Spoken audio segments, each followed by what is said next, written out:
cilvēki sagaida vienkāršas lietas, lai valsts strādā sabiedrības labā. Mūsu partijas cilvēki nav teorētiķi, bet praktiķi. Mēs esam rīcības cilvēki. Mūsu saknes meklējums laikā, vēl pirms Latvijas valsts dibināšanas. Tas ir pamatīgs politiskais kapitāls, kas nes sev līdzi arī atbildību. Cīnīties par politisku demokrātiju kā pamatu latviešu tautai, pašvaldībai un kultūrai.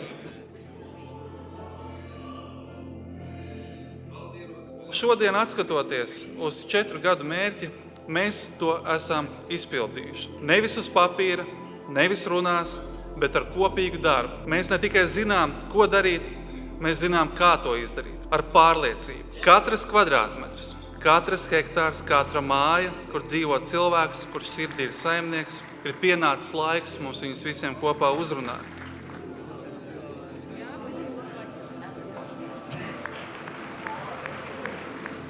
Mēs jaunajā saimā nāksim ar jaunu ambīciju un ar pilnu izpratni par šiem vārdiem saku, ka mēs nākamajā valdībā cīnīsimies par iespēju un atbildību vadīt jauno valdību, nevis līdzdarboties tajā.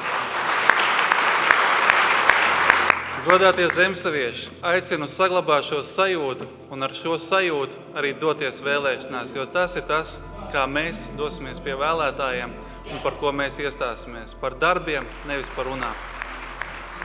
Politika faktiski nav cīņa par varu. Politika ir cīņa par vērtībām un par valsts attīstības virzienu. Un mums šobrīd Latvijai ir jānosprauž virziens.